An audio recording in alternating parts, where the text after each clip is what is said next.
ఆకుకూరలన్నిట్లో కూడాను ఈజీగా పెంచగలిగే కూర ఏది అంటే పొన్నగంటి కూర అని చెప్పొచ్చు. నేను ఉండేది విలేజ్లో కాబట్టి నాకు పొన్నగంటి కూర కొందామన్నా కానీ దొరకదు.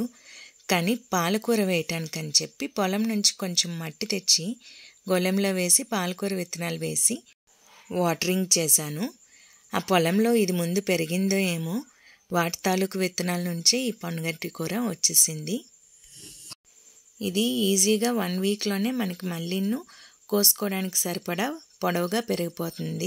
ఒకే దెబ్బకి 2 పిట్టలు అన్నట్టుగా ఒకే గోళంలో పాలకూర అండ్ పొన్నగంటి కూర వీక్లో ఇదొకసారి అదొకసారి తీసుకోగలిగేలా ఇది పెరిగింది. పొన్నగంటి కూరకి చీడపీడలు కూడాను అటాక్ ఏమవ్వవు. ఒకవేళ అటాక్ అయినా కానీ కొంచెం పసుపు అండ్ ఇంగువ కలిపి ఈ మొక్కలపై చిలకరించుకోవాలి.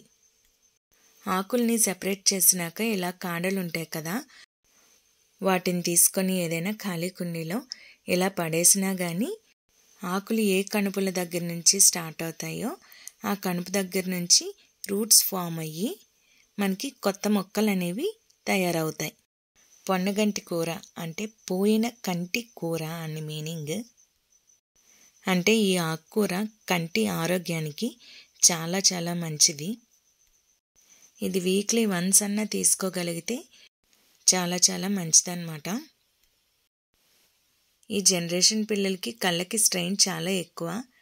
చదువుతారు కాసేపు అండ్ ఆన్లైన్ వీడియోస్ చూడడం కూడాను ఎక్కువగా చేస్తారు కాబట్టి వాళ్ళ కంటి ఆరోగ్యానికి ఖచ్చితంగా పొన్నగంటి కూర తినిపించాలి.